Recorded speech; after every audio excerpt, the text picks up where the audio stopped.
Okay, I'm going to show a few more advanced techniques. If you've been using the bandsaw for a while, these will come in handy. The first thing is exactly how tight can we turn.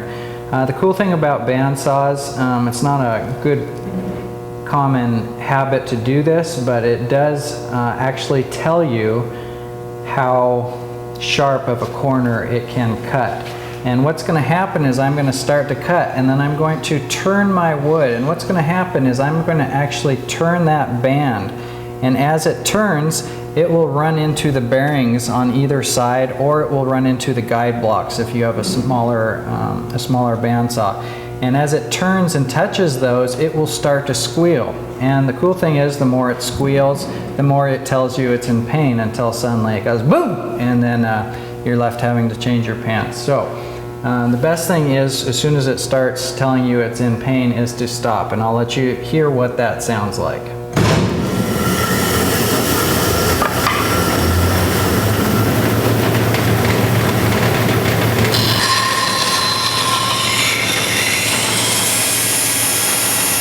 this point you can hear it, and I don't want to touch it too much anymore, so I'll back it off just a little bit.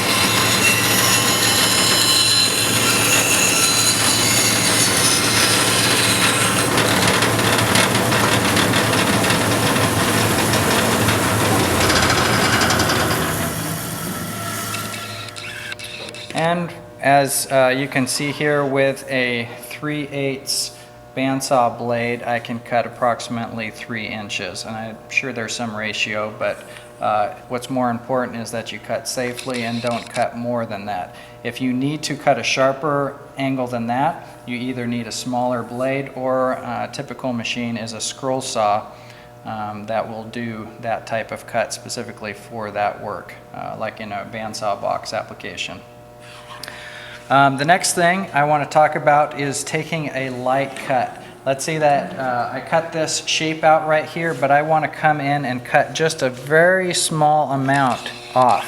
If I was to do that with just cutting straight into it, the tendency is to cut more than I want to, because you're pushing into the blade.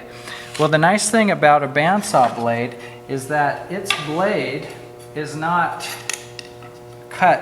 exactly straight. The bandsaw blade, if I was to look at a sideways view of the bandsaw blade, it has its hooks coming out. However, these hooks are not directly in line with the band. The band comes straight, and then one hook will turn one way and the other hook will turn the other way, which means my kerf, the whole cutaway, is actually larger than my actual band, which is what allows me to turn, is because I'm cutting more at the front than the back, and so the back of my band can actually fit more in this groove and turn. Well, the nice thing about that is I am actually cutting farther in than the width of my blade by a very small amount, probably a 1/64 of an inch that it's bent out.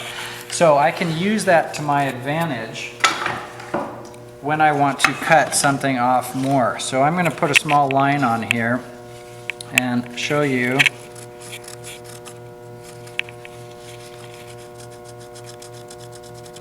Now I have you can probably barely see it, but I have very gently put a small line, and I just want to take the smallest amount off. Let's say a 1/64 off the side of this.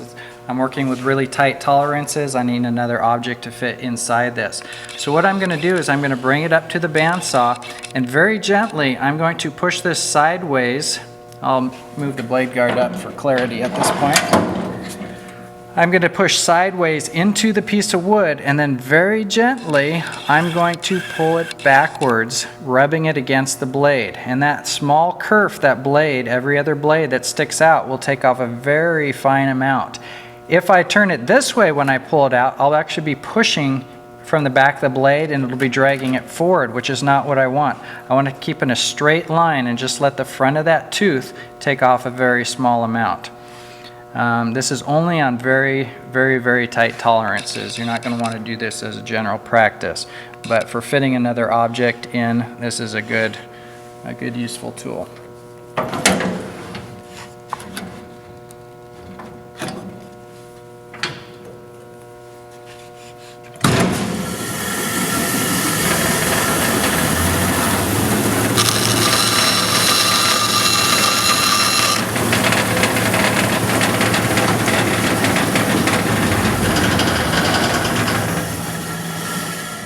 And just that fast, you can see I've able to take off. Of course, this is really soft wood, but I was able to take off probably a 64th off of that edge without damaging the rest of my product. The other thing that I can do if I have some bumps along the bottom here, or if I'm trying to clean out a very small pocket, is I can actually, once I've cut into it a few times, I can actually very slowly drag the front end of that bandsaw sideways to clean up a very small cut. It's not very accurate, but it does clean it up, doing like what a chisel would, going back and forth.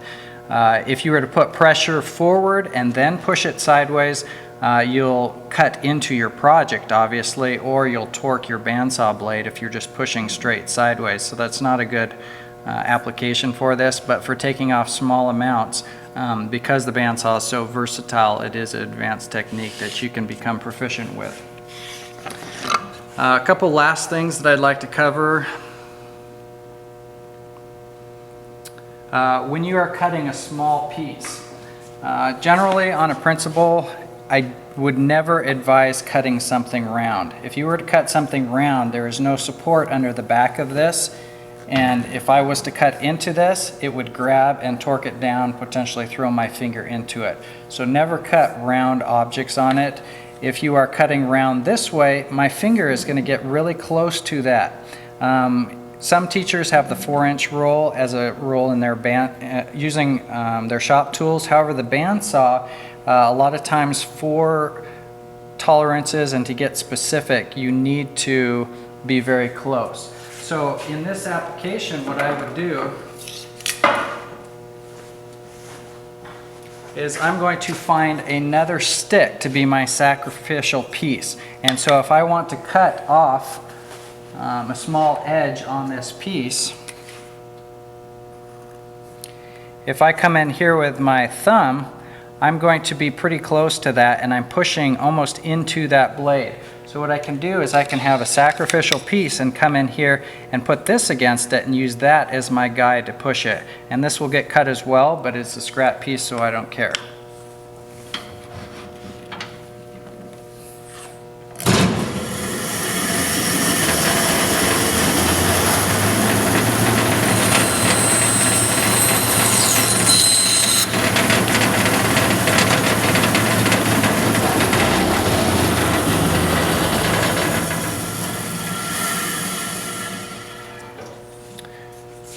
Okay, the last thing I want to talk about is cutting a wide piece. I've seen this happen a few times, so just as a principle to think about. When you're cutting a wide piece, a lot of students will want to put their arms on the very outside so that they're farthest away from the bandsaw. However, all the way away, what happens when your hands are all the way away, as you cut through that board, as soon as you get to this close side of the board, your hands will automatically push into the blade and you'll create a pinch point on the back side of that blade. So what's best to do is actually to create your get your hands closer so that when you cut through, you can move your hands away as you pass through. Here we'll create a pinch point, and it will also put pressure on the front of your block, causing you potentially to cut where you don't want to. The last thing, and one of the things that I should have covered at the beginning, is this direct travel in front of the blade. This blade is in a fixed position. It will only cut at this point. It will not move towards you. The only way you can cut your finger or cut anything is to move it into that blade. What a tendency is with a new student when they're cutting into their block is to put their thumb or their fingers directly in line with the blade as they push through for the best pressure. Unfortunately, if the wood were to give way, you have immediate direct line of sight for your finger getting cut off. So make sure whenever you are cutting that your hands and appendages are not in direct line. Never push direct pressure in line with the blade. Always have your hands to the side.